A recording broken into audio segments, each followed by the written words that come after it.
Break के बाद एक बार फिर आपका स्वागत है। कहानी कुर्सी की देख रहे हैं आप सभी मेहमान हमारे साथ लगातार स्टूडियो में बने हुए हैं। पश्चिम बंगाल के अलावा इस साल पश्चिम बंगाल के ही पड़ोसी राज्य असम में भी तो विधानसभा चुनाव हैं। असम में 10 साल से बीजेपी की सरकार है। कांग्रेस का बहुत मजबूत गढ़ कहा जाता था यही असम। हिमंता बिस्वा शर्मा मुख्यमंत्री है, वहां पर बीजेपी की सत्ता है। हिमंता जो कभी कांग्रेस के मजबूत सिपाही थे वो आज बीजेपी के सिपाही हैं। लेकिन जब कांग्रेस में उन्हें सम्मान नहीं मिला तो उन्होंने बीजेपी का दामन थामा और ऐसा थामा कि असम में बीजेपी का विस्तार किया। अब उसी असम में हिमंता के किले को हिलाने के लिए कांग्रेस पार्टी ने प्रियंका गांधी को जिम्मा सौंपा है।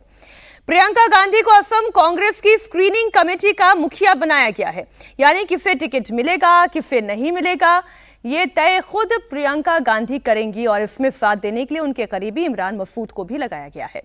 ऐसे में सवाल यह है कि क्या 10 साल बाद प्रियंका असम में कांग्रेस की वापसी करा पाएंगी, गौरव गोगोई को सत्ता दिलवा पाएंगी। गौरव गोगोई जो कि खुद अपने आप में बड़े इंपॉर्टेंट लीडर है, वहां पर उनके पिता वहां पर सत्ता में रहे, मुख्यमंत्री रहे। तो ये एक नया साल का नया टास्क प्रियंका गांधी के हाथ में पार्टी की कमान जो लोग देना चाहते हैं वो अभी भी अजीत जी वो दूर है, लेकिन चलिए असम की कमान। हाँ देखिए, ये एक बड़ी छोटी जिम्मेदारी होती है स्क्रीनिंग कमेटी की। चुनाव वहाँ प्रभारी जितेंद्र सिंह हैं जो चुनाव काफ़ी दिन से वहाँ संभाल रहे हैं। ये स्क्रीनिंग कमेटी है जो टिकट तय करेगी और ये गठबंधन भी ऑलरेडी एक इन प्लेस्ड है। जो पुराने एक बदरुद्दीन अजमल के साथ जो गठबंधन पिछली बार था वो इस बार नहीं है।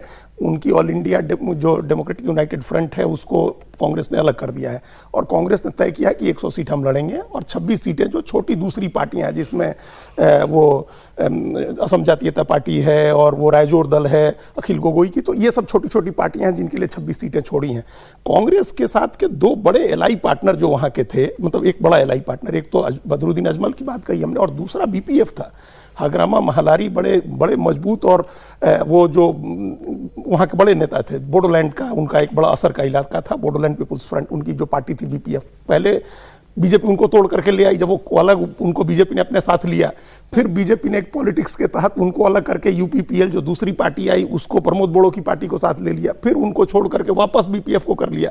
तो कांग्रेस के पास बड़े एलआई पार्टनर नहीं है वहाँ। कांग्रेस को वहाँ चुनाव अपने दम पर लड़ना है और गौरव गोगोई जो हैं वो अपनी होम आइडेंटिटी को लेकर के चुनाव लड़ रहे हैं। होम आइडेंटिटी जो वहाँ का मूल निवासी जो लोग हैं जिनकी हिस्ट्री है बड़ी लंबी, लचित बारफुकन से लेकर के सबकी बात बीजेपी भी करती है, तो उस होम आइडेंटिटी को लेकर के गौरव गोगोई चुनाव लड़ रहे हैं। उनके पिता वहाँ 15 साल मुख्यमंत्री रहे हैं। ये एक बात और खास है, गौरव गोगोई की पॉपुलरिटी आप इससे समझिए कि वो जहाँ से चुनाव लड़के एमपी होते थे परिसीमन में उस सीट को वहाँ बदल दिया गया। उस सीट की जो वो दूसरी सीट से लड़े और दूसरी सीट से भी जीत करके आ गए। तो वो एक पॉपुलर लीडर हैं, यंग चेहरा हैं और जो छोटी छोटी जातियों के छोटी छोटी पार्टियों के साथ उन्होंने जो गठबंधन बनाया है वो एक चैलेंज होगा। वहाँ एक बड़ा 10 साल की एंटी इनकम्बेंसी भी एक चैलेंज होगा। प्रियंका गांधी को अब एक हमको ऐसा लगा, जो हमारी रीडिंग है अपनी, कि एक कांग्रेस को बड़ी उम्मीद दिख रही है असम में। केरल और असम कांग्रेस पार्टी की उम्मीदों के 2 प्रदेश हैं। कांग्रेस को लग रहा है और प्रियंका गांधी की जो टीम है उनको लग रहा है कि केरल से प्रियंका गांधी एमपी हैं वायनाड से, तो उसकी जीत का क्रेडिट भी इनको मिल सकता है अगर कांग्रेस वहां जीतती है तो। और असम में किसी तरह से प्रियंका गांधी को घुसाओ, ये उसी जिस तरफ आपने इशारा किया कि जो एक ग्रुप है उनको चाहता है कि वो कमान संभालें, ये उस योजना का एक छोटा हिस्सा हो सकता है कि असम में अगर अच्छा परफॉर्म कर दे कांग्रेस और केरल में अच्छा परफॉर्म कर दे तो प्रियंका गांधी को उसका क्रेडिट मिले, उसके आगे फिर लीडरशिप। हालांकि उत्तर प्रदेश बड़ा टफ राज्य रहा, लेकिन सुमीर जी कमान तो वहां पर भी दी गई थी पर पार्टी अच्छा नहीं परफॉर्म कर पाई। लेकिन असम में कांग्रेस पार्टी को होप दिखाई दे रही है। बिल्कुल, देखिए उत्तर प्रदेश में तो कांग्रेस कहीं भी नहीं है। मतलब अगर देखा जाए तो भारतीय जनता पार्टी, उसके बाद समाजवादी पार्टी, कांग्रेस का असम में जरूर कांग्रेस का एक स्टैंड है कि मतलब या तो बीजेपी बनाएगी या कांग्रेस बनाएगी। और बहुत बुरी स्थिति में भी कांग्रेस फिलहाल नहीं है। अभी 26 सीटें जरूर है 126 में से कांग्रेस के पास। उनके पास बड़े लीडर है गौरव गोगोई, तरुण गोगोई के बेटे जो हैं गौरव गोगोई, वो वहाँ के अभी चुनाव प्रचार की कमान भी उनको दिए।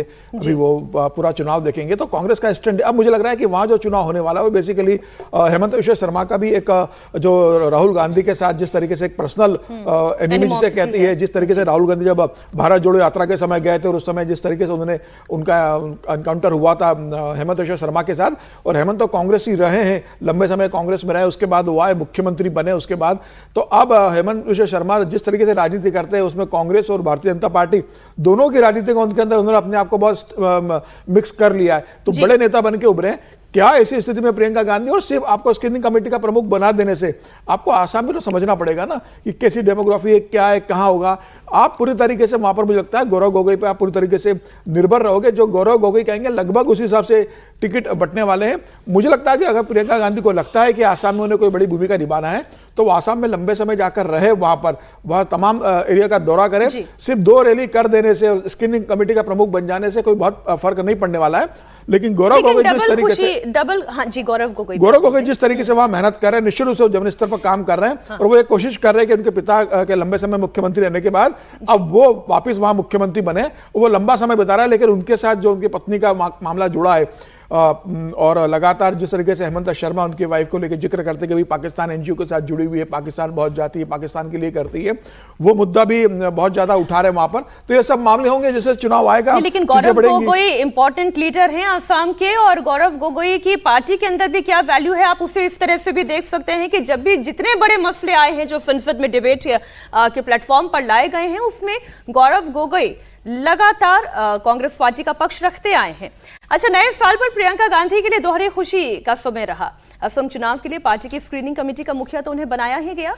प्रियंका और रॉबर्ट वाड्रा के बेटे रेहान वाड्रा और उनके बचपन की फ्रेंड अवीवा बेग से सगाई भी हो गई।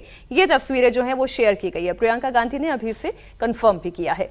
और एक ये बचपन की भी फोटो है, बड़ी प्यारी सी फोटो है। रेहान और अवीवा चूंकि बचपन के दोस्त हैं, अवीवा की मां नंदिता बेग प्रियंका वाड्रा की दोस्त हैं।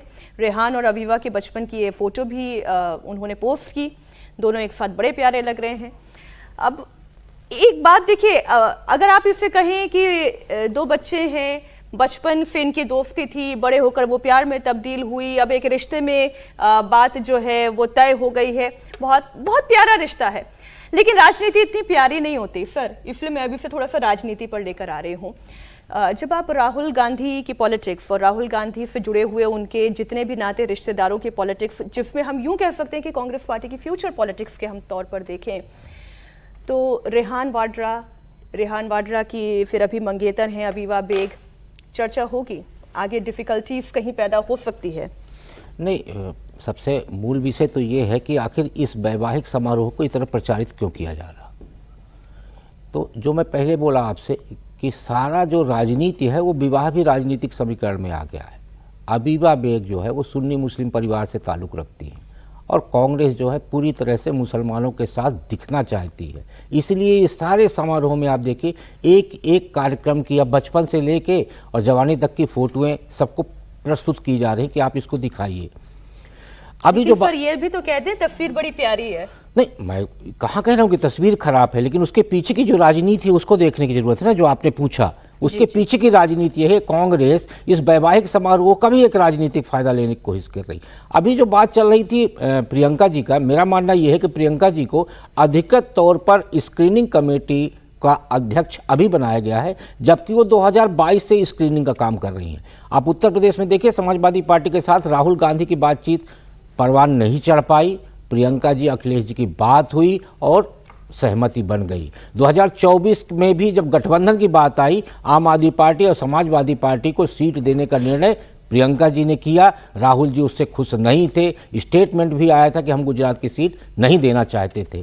सवाल ये है कि जो 22 से प्रतिस्पर्धा चल रही है आला कमान बनने की कांग्रेस में, मुझे लगता है अब प्रियंका जी उसमें राहुल गांधी जी से 2 कदम आगे निकल। सर ये बात लेकिन थोड़ा बीच में छूट गई, आपने कहा कि मुसलमानों के साथ दिखना चाहती है, सिर्फ कहना ही नहीं चाहती, वो लगातार दिखते रहना चाहती है। इस बात का थोड़ा एक्सटेंड करें। नहीं, मैं इसलिए बोल रहा हूँ कि दिखना चाहती है क्योंकि अब आप देखिए, जब पार्लियामेंट में आप फिलिस्तीन का थैला लेके जाती हैं, दिग्विजय सिंह जैसे नेताओं से बयान दिलवाया जाता है और लगातार राहुल जी का देखिए पार्लियामेंट के अंदर खड़े होकर बोलते हैं कि हिंदू हिंसक होता है। तो ये सारे विषय जो है ना कहीं एक वर्गों को खुश करने के लिए किया जा रहा है। तो सारा उपक्रम जो है कांग्रेस में अलग अलग धड़े के लोग यही प्रयास कर रहे हैं कि मुस्लिम हमारे साथ जुड़ा रहे या जो छोड़ के चला गया है वो वापसी कर ले। इसीलिए अवीवा जी के और रेहान जी की शादी का जो एक पूरा का पूरा हर दिन का प्रोग्राम, हर दिन की फोटो पूरा आ रहा है प्रचार के रूप में, उसका कारण भी यही है कि देखिए हम तो रिश्तेदारी भी कर रहे हैं आपके साथ। अच्छा, बात जब बंगाल से असम की हो गई है, महाराष्ट्र से हमने पूरी कहानी शुरू की, तो एक और बहुत महत्वपूर्ण राज्य है वो है उत्तर प्रदेश। और उत्तर प्रदेश में बुलडोजर का खौफ कितना हावी है, इसका एक नमूना आपके सामने रखती हूँ। संभल में अवैध मस्जिद पर प्रशासन की कार्रवाई होने से पहले ही लोगों ने खुद मस्जिद गिरा दी। संभल के हाजीपुर गांव में अतिक्रमण करके मदीना मस्जिद बनाई गई थी।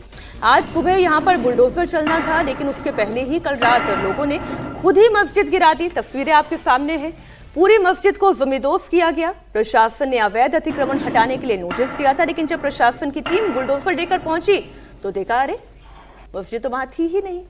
मलबा जरूर था और मलबा भी काफी हद तक डंप किया जा चुका था। करीब 20 साल से ज्यादा वक्त से ये अवैध कब्जा था। एकाएक क्या हो गया विजय जी कि मलबा तक डंप हो गया। अच्छी बात है, यदि सरकार के खौफ से यदि कोई अतिक्रमण हट रहा है, उससे एक तो फायदा ये होगा कि कोई कम्युनल टेंशन नहीं हुआ जी। मान लीजिए फिर बुलडोजर चलती और फिर वो मस्जिद का हिस्सा गिराया जाता, अवैध हिस्सा या पूरी मस्जिद, तो फिर एक कम्युनल टेंशन होने की बात होती है। तो ये एक तो मैं समझता हूँ कि बेहतर काम हुआ है कि यदि जिन लोगों ने भी किया है, पहले अवैध थी, उसको कैसे बनाया गया वो तो अलग इशू होगा, उस पर फिर से चर्चा करें, क्योंकि अवैध तो इतने बनते रहते हैं।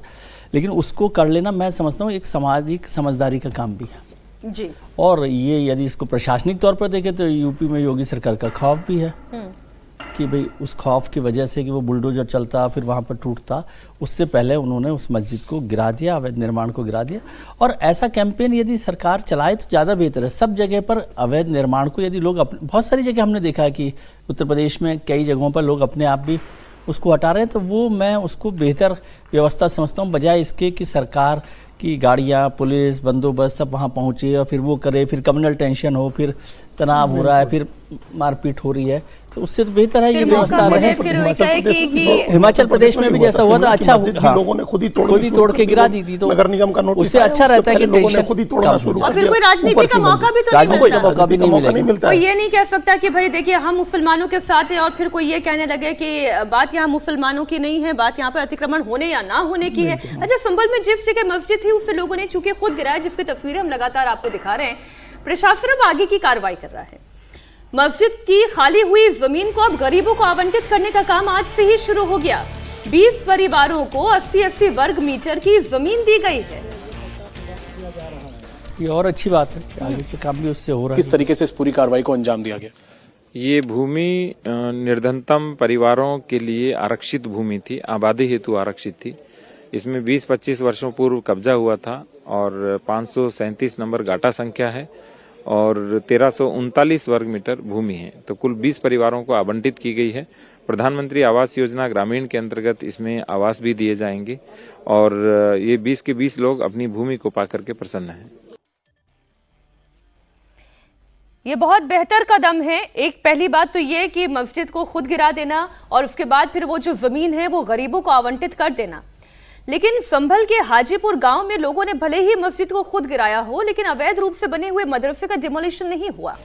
इसके बाद प्रशासन ने आज ही मदरसे को बुलडोजर से गिरा दिया। मस्जिद की तरह ये मदरसा भी सरकारी जमीन पर ही करीब 20 साल पहले बना था। अब यहाँ पर अस्पताल या स्कूल बनाया जाएगा। तो ये भी डिटेल आपके सामने आनी जरूरी थी। अजीत जी, ये इम्पोर्टेंट है कि गरीबों को एक तो जमीन आवंटित की जा रही है और दूसरा ये कि या तो खुद ढहा दो, नहीं तो ढहा दिए जाओगे। वो भी तस्वीर सामने। अब इसमें ये पॉलिटिक्स हम ये समझने की बात है। देखिए, एक तो जैसे मस्जिद गिरा दी लोगों ने, तो उसका एक इंटेंशन ये भी रहता है कि अगर पुलिस आएगी, बुलडोजर आएगा तो मदरसे भी टूटेंगे, कुछ और इमारतें जो आसपास की अवैध होंगी सब टूट जाएंगी। तो पहले हम तोड़ देते हैं, डिस्ट्रैक्शन हो गया, एक लगेगा कि खुद ही तोड़ दिया तो बाकी बच सकती हैं। लेकिन वहां ये नहीं बचा, चूंकि पुलिस के पास, प्रशासन और नगर निगम के पास पूरी लिस्ट थी कि भाई मदरसा भी अवैध है और ये जमीन गरीबों के लिए ऑलरेडी आवंटित थी जिस पर कब्जा किया गया। अब आप याद करिए, इसी तरह से लखनऊ में और बड़े पॉश इलाके में जमीन ऐसी अवैध अतिक्रमण हटाया गया, वहां इमारतें बनाई गई और 700 से ज्यादा फ्लैट मुख्यमंत्री योगी आदित्यनाथ ने गरीबों को दिए, उसकी चाबियां सौंपी गई उन फ्लैट्स की। तो ये एक बेहतर इस्तेमाल हो रहा है। इसका मतलब ये है कि एक प्लानिंग के तहत ये काम हो रहा है। ये रैंडम एक्ट नहीं है कि आप अचानक उठे और कहीं जाकर के बुलडोजर चला दिया। ये रैंडम एक्ट नहीं है। जमीन किस वजह से किस चीज के लिए आवंटित थी 20 साल पहले, गरीबों के लिए आवंटित थी, तो उनको करना है, उनका पट्टा पहले से बना होगा, तभी आज जो दिख रहे थे सज्जन, हो सकता है वहां के एसडीएम या डीएम जो भी होंगे, कलेक्टर होंगे, वो दे रहे थे। तो ये सब पहले से सर्टिफिकेट बन गया कि किन लोगों को जमीनें देनी है, वो लोग आइडेंटिफाई हो गए। और उसके बाद मदरसा, जिसको बचाने के लिए ये कार्रवाई पहले की गई थी कि मस्जिद तोड़ देते हैं, क्या पता मदरसा बच जाए, तो वो भी टूट गया। तो इसका मतलब कि वो तमाम अवैध जो भी निर्माण है, जो अवैध कब्जा है, उसको तोड़ा जाएगा, वो जगह खाली कराई जाएगी। जहां अस्पताल बनने हैं, स्कूल बनने हैं, स्कूल बनेंगे। जो गरीबों का आवंटित होना है वो गरीबों का आवंटित होगा। फ्लैट बना करके आवंटित करें या सीधे जमीन आवंटित करें, यहाँ जमीन आवंटित हुई है। तो ये एक इसके तरफ एक पॉलिटिक्स भी थी जो मुस्लिम समाज के लोगों ने सोचा होगा, वो नहीं हुआ, वो मंशा यहाँ पूरी नहीं हुई। नहीं, फिर कोई अगर योगी जी पर आरोप लगाते, अच्छा आप ये कह रहे थे कि वो डीएम है राजेश पैसिया, जिनका बयान हम दर्शकों को सुना रहे थे, और संभल तो आजकल वैसे भी बहुत सुर्खियों में रहता है, लेकिन समीर जी क्या आरोप लगता रहता है योगी आदित्यनाथ मुसलमानों के खिलाफ है। असदुद्दीन ओवैसी का बयान याद करिए, वो भी ज्यादा पुराना नहीं है, 1-2 दिन पुराना ही है। वही कहते हैं बुलडोजर तो केवल मुसलमानों के खिलाफ ही चलाने पर उतारू रहते हैं। बिल्कुल, अब ओवैसी खुद तोड़ देंगे तो बुलडोजर क्यों चलाना पड़ेगा? जो ओवैसी कहते हैं वही अखिलेश यादव भी कहते हैं, और वही राहुल गांधी और कांग्रेस के नेता लगातार कहते रहे थे। लेकिन ये कोर्ट में भी गए, कोर्ट से इस बात को राहत नहीं मिली। और योगी आदित्यनाथ का तो बहुत साफ है, भाई अतिक्रमण किया है तो सरकारी जमीन पे अगर आपने अतिक्रमण करके कोई बिल्डिंग बनाई है, मदरसे बनाया है, मस्जिद बनाई है, या कोई भी आपने बिल्डिंग खड़ी की है, तो वो तोड़ी जाएगी। और मुझे लग रहा है लगातार 2017 के बाद से जिस तरीके से योगी आदित्यनाथ ने लगातार उत्तर प्रदेश के अंदर सरकारी जमीन को मुक्त कराने का काम किया है, फिर वो बुलडोजर के माध्यम से हो या दूसरे तरीके के माध्यम से हो, बहुत बड़ी संख्या में सरकारी जमीन मुक्त हुई है इस तरीके से भू माफियाओं के साथ। उसके पहले भी तो आ रहा था कि जो भू माफिया मारे गए थे, जो अंडरवर्ल्ड के लोग मारे गए, उन लोगों ने किस तरीके से सरकारी जमीन पे कब्जा कर लिया था, उनकी जमीनें भी छुड़वा कर सरकार ने किस तरीके से के लिए प्रधानमंत्री आवास में मकान बनवाए, गरीबों के लिए मकान बनवाए, उनको प्लॉट दिए। तो योगी आदित्यनाथ का प्रशासन बताता है। और मुझे लग रहा है कि उत्तर प्रदेश में तो जो लगातार मायावती का जो कार्यकाल रहा 2007 से 12 तक का, अखिलेश यादव का 2012 से लेकर 2017 तक का जो कार्यकाल रहा है, इन 10 सालों के अंदर जम के सरकारी जमीन का अतिक्रमण हुआ है तमाम तरीके से। और मुझे लगता है कि योगी आदित्यनाथ को लंबा समय लग रहा है इसको साफ करने में। उन्हें तो मुझे मेरी तो सलाह है कि एक मंत्रालय बना दे अपने यहाँ पे, बुलडोजर मंत्रालय, बुलडोजर नहीं, अतिक्रमण हटाओ मंत्रालय। जितनी जमीन पर अतिक्रमण हुआ है वो मंत्रालय आइडेंटिफाइड करे, सरकारी जमीन खाली करे। इतनी प्राइम लोकेशन की जमीनें जो है, लखनऊ में आप गोमती नगर के पास देखिए, वहां बना लिया, तमाम तरीके की झोपड़पट्टी उन्होंने बना ली है। तो मुझे लग रहा है कि अब योगी आदित्यनाथ जिस तरीके से लगातार इस पर कार्रवाई कर रहे हैं, संभल का मामला जरूर संवेदनशील है कि संभल कई मामलों को लेकर लगातार सुर्खियों में रहा था, लेकिन इतना कि बरेली में जिस तरीके से हुआ, बरेली में देखो जब उनको अरेस्ट किया। मेरा तो सवाल है कि ये भी है सर, मैं इससे पहले कि ये दिलचस्प तस्वीरें दिखाऊं, राकेश जी क्विक कमेंट आप कर दीजिए, ये योगी आदित्यनाथ का डर है या जैसा अजीत जी कह रहे थे कि मदरसा बचाने के लिए हथौड़ा चला दिया? नहीं, ये प्रदर्शन बनाया गया है कि योगी सरकार का डर है। वास्तविकता ये है कि योगी सरकार की तरफ से मदरसों की जांच पड़ताल शुरू की गई है, क्योंकि बहुत सारे मदरसों पे, बहुत सारी मस्जिदों पे संदिग्ध गतिविधियां पाई गई, खासकर नेपाल के बॉर्डर वाली जगहों पे। अजीत जी को ही पता होगा, तो जो बिहार और नेपाल के बॉर्डर वाले इलाके, वहाँ मदरसे और जो मस्जिदें हैं, वहाँ कई संदिग्ध गतिविधियां पाई गई। उसके चलते योगी सरकार की तरफ से एक जांच शुरू की गई है। उसी जांच का नतीजा है कि जो पंजीकृत मदरसे हैं उन मदरसों पे कार्रवाई नहीं हो रही, जो अवैध मदरसे हैं उन मदरसों की जो जांच पड़ताल में कुछ ऐसी स्थितियां सामने आ रही होंगी जिसके चलते इनको खुद से ही हथौड़ा चलाना पड़ रहा है। अच्छा, एक दिलचस्प तस्वीर उत्तर प्रदेश से ही आई है, ये तस्वीर भी हम दर्शकों को दिखा दें। काशी में आज वॉलीबॉल महाकुंभ का शुभारंभ हुआ। प्रधानमंत्री नरेंद्र मोदी ने इसका शुभारंभ किया, और इससे पहले करना है उन्हें, हालांकि उससे पहले मुख्यमंत्री योगी आदित्यनाथ भी यहाँ पर पहुंचे, खिलाड़ियों का उन्होंने अभिवादन किया, फिर बॉल ये देखिए उछाल दी। इस प्रतियोगिता में देश भर के 1022 खिलाड़ी हिस्सा ले रहे हैं। इस मौके पर सीएम योगी आदित्यनाथ की भी ये तस्वीरें सामने आई। ऐसी इंटरेस्टिंग तस्वीरें, मुझे नहीं पता बचपन में कौन कौन से गेम इन्होंने खेले हैं, लेकिन अभी राजनीति का गेम बड़ा सटीक खेल रहे हैं क्या अजीत जी? राजनीति का गेम तो बड़ा अच्छा खेल रहे हैं, वॉलीबॉल का हिट भी बड़ा अच्छा था। हाँ, ये वॉलीबॉल खेल रहे हैं उन्होंने, ऐसे क्रिकेट ये नेताओं के खेल अलग होते हैं, उनकी पसंद अलग होती है। और ये भजन लाल एक बड़े नेता हरियाणा के हुए, उन्होंने अपनी जीवनी अपनी किताब में लिखा है कि उनको कैरम बोर्ड का खेल बहुत पसंद है, और वो इसलिए क्योंकि उसमें जिसको मारना होता है उसको सीधे नहीं मारना होता है, आप किसी और गोटी को हिट करिए तो वो जाकर के उस गोटी को हिट करेगा। तो वो कैरम बोर्ड हो सकता है नेताओं का सबसे प्रिय खेल इस वजह से होता है वैसे योगी आदित्यनाथ जो है फिट हैं, कुश्ती दंगल हो सकता है, लड़ते हो, योगी हैं, तो वो दिखता है, उनकी राजनीति में भी दिखता है। विजय जी, मुझे नहीं पता आप किस रेफरेंस में कह रहे हैं कि वो राजनीति का खेल भी अच्छा खेलते हैं। अरे वो लेकिन उत्तर ये प्रदेश के वॉलीबॉल ठीक मुख्यमंत्री, उत्तर प्रदेश के मुख्यमंत्री हैं। तो राजनीति तो अच्छा खेलते ही हैं। नहीं, राजनीति का खेल अच्छा खेलते हैं। और राजनीति के खेल में क्या है कि जरूरी नहीं है कि दूसरी जो विरोधी पार्टी है उसी में बॉल डाली जाए। ये एक फर्क है ना। नहीं, फिलहाल उन्होंने बॉल को बड़ा अच्छा आगे बढ़ाया। मोदी जी ने उद्घाटन करा इसका, मोदी जी जी के संसदीय क्षेत्र में हो रहा है। जी। और मोदी जी ने उद्घाटन किया, और मोदी जी का भाषण भी बहुत अच्छा रहा था, इसको लिखकर जो उन्होंने वर्चुअल उद्घाटन किया। और योगी जी गए उसमें। अब नहीं सर, खेल होते रहने चाहिए, वॉलीबॉल का भी और राजनीति का भी, तभी तो हम कहानियां बताएंगे। चलिए, कहानी कुर्सी की में खबर इंदौर की भी। इंदौर में गंदे पानी को लेकर यहां पर 15 लोगों की मौत के बाद अब सियासी पारा गर्मा गया है। भागीरथपुरा के पीड़ित परिवार इंसाफ की मांग को लेकर सड़कों पर है। इस बीच यहां मिलने पहुंचे कांग्रेस कार्यकर्ताओं के प्रदर्शन के दौरान भागीरथपुरा में जबरदस्त हंगामा हुआ। कांग्रेस बीजेपी कार्यकर्ता आमने सामने आ गए, धक्का मुक्की होने लगी। कांग्रेस की 5 सदस्यीय जांच समिति भागीरथपुरा के लोगों से मुलाकात करने के लिए पहुंची थी। दूषित पानी को लेकर अभी भी इलाके में ये डर बरकरार है। इलाके में अभी भी 69 बोरिंग गंदे पानी की चपेट में है। 40,000 लोगों को टैंकर्स के जरिए पानी पहुंचाया जा रहा है। इंदौर में लोगों का गुस्सा फूट पड़ा। नगर निगम के खिलाफ जमकर नारेबाजी भी हुई। गंदे पानी को लेकर विरोध प्रदर्शन किया जा रहा है। नगर निगम हाय हाय के नारे लगाए जा रहे हैं। ये तस्वीरें एक बार आपको दिखा दें, फिर चर्चा करते हैं।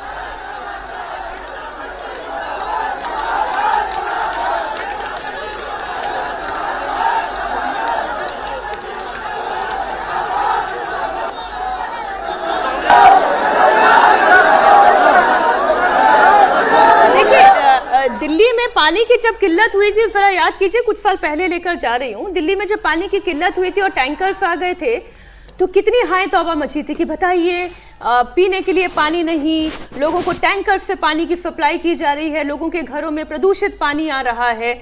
अब ये इंदौर की सच्चाई है। इंदौर जो कि स्वच्छ शहरों में से नंबर 1 शहर इंदौर है, वहां पर टैंकर से पानी की सप्लाई की जा रही है। अभी भी 60 बोरिंग ऐसे हैं जहां पर गंदा पानी आ रहा है। रैपिड टेस्ट की किट मंगाई गई है। 15 लोगों की मौत हो गई है, जिसे खुद कोर्ट में ये कहा जा रहा है कि नहीं, 5 लोगों की मौत हुई है। कैलाश विजयवर्गीय कह रहे हैं कि नहीं, मौतों का आंकड़ा इससे ज्यादा है। क्या हो रहा है इंदौर में, और इस पर हो रही है सियासत जमकर। सर राकेश जी, देखिए, इंदौर में जो कुछ हो रहा है उसको मतलब मेरा मानना यह है कि हम देख रहे हैं, सिर्फ फ्रेम कर दिए हम कैलाश विजयवर्गीय की तरफ। देश में सबसे ज़्यादा वोटों से चुनाव जीतने वाले सांसद जी कहाँ हैं? शंकर लालवानी जी। और इंदौर के जो प्रभारी हैं वो मुख्यमंत्री मोहन यादव जी, क्योंकि उन्होंने अभी दिसंबर में ही एक बैठक हुई तो ये पूछा गया कि इंदौर का प्रभारी कौन, तो मुख्यमंत्री जी ने कहा कि जिन राज्यों का प्रभारी नियुक्त नहीं हुआ है वहाँ का प्रभारी मैं हूँ। अब कार्रवाई के नाम पे देखिए 2 लोगों को सस्पेंड किया गया और नगर निगम कमिश्नर को वहां से उठा के पंचायत एवं ग्रामीण विकास में उप सचिव बना दिया गया। अब नगर निगम कमिश्नर को क्यों बचाया गया? उसी तरह से जब सिरप कांड हुआ था तो हेल्थ सेक्रेटरी को क्यों बचाया गया था? 2 लोगों को सस्पेंड किया गया, नीचे के कर्मचारियों को, और एक दवाई विक्रेता को गिरफ्तार किया गया। लेकिन कब सिरप मामले में भी क्या हुआ? कुछ नहीं हुआ जी। तो ये दूषित पानी वाले मामले में ही जो फोकस किया जा रहा है वो अलग है और वास्तविकता कुछ अलग है। इसलिए मेरा मानना ये है कि इसकी वास्तविकता धरातल पर जाने के लिए मुख्यमंत्री को फ्रंट पे आना चाहिए और आके सारी स्थितियों को स्पष्ट करते हुए सारी व्यवस्थाओं को दुरुस्त करने का आश्वासन देना चाहिए। अच्छा, एक खबर बस इसी से जुड़ी हुई, और प्रदूषित पानी की जब हम बात कर रहे हैं, अमित मालवीय हैं, उन्होंने क्या पोस्ट किया, मैं इसकी सियासत की बात कर रही हूँ। देखिए, 2 लोगों की मौत हो गई, कहां पर? तिरुवल्लुर में 2 लोगों की मौत हो गई दूषित पानी की वजह से, और 10 इस वक्त अस्पताल में भर्ती हैं। ये केवल 1 हफ्ते पहले की घटना है, तमिलनाडु में घटी है और चेन्नई से ज्यादा दूर भी नहीं है।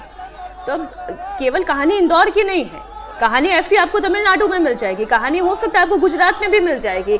ये अलग अलग शहरों, अलग अलग राज्यों की कहानी हो सकती है। आप इसमें कब तक सियासत खेलिएगा? लेकिन ये एक्सक्यूज तो नहीं हो सकता ना। बिल्कुल excuse तिरुवल्लुर नहीं हो का सकता। ये आरोप प्रत्यारोप का विषय नहीं है ना, विषय कि नहीं ये है। आरोप प्रत्यारोप का विषय है कि तमिलनाडु में भी ऐसा हो रहा। इसलिए भाई इंदौर आपके में यहाँ भी जो हो रहा है पानी उस पे की आपने क्या प्रबंध और किया इसको तो है? मैं दूसरे तरीके से भी गंभीर देखता हूँ कि इंदौर पिछले 10 साल से मेरे ख्याल से नंबर 1 स्वच्छ शहर माना जा रहा है। तो इस पर भी जांच होनी चाहिए कि ये बिल्कुल किस तरह होनी से चाहिए। स्वच्छ शहर बनाया जाता है। और केवल कूड़ा साफ करना ही स्वच्छ शहर नहीं होता ना। अगर 60 जगहों पर गंदा पानी मिल रहा है और उस पर कोई सुनवाई नहीं हो रही है, मेयर की सुनवाई कमिश्नर नहीं कर रहे हैं, सरकार की सुनवाई नहीं हो रही है, मुख्यमंत्री और मैं जिसके तो इस बात प्रभारी के लिए भी हैरान हैं हूं और कि जो आपने जलदाय ट्रांसफर मंत्री क्यों किया? हैं वो इंदौर आपने के हैं। सस्पेंड करना चाहिए था। जलदाय मंत्री तुलसी सिलावट है, वो भी इंदौर से हैं। बिल्कुल नगर सही निकाय बात मंत्री है। कैलाश विजयवर्गीय अच्छा सर, इंदौर एक से बड़ी हैं। खबर आ रही है, खबर उत्तराखंड से है। अंकिता भंडारी केस में भीड़ ने उग्र प्रदर्शन कर दिया है।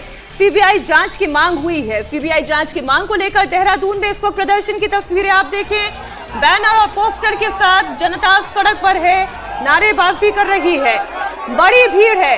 अंकिता भंडारी का ये केस कोई आज का मामला नहीं है।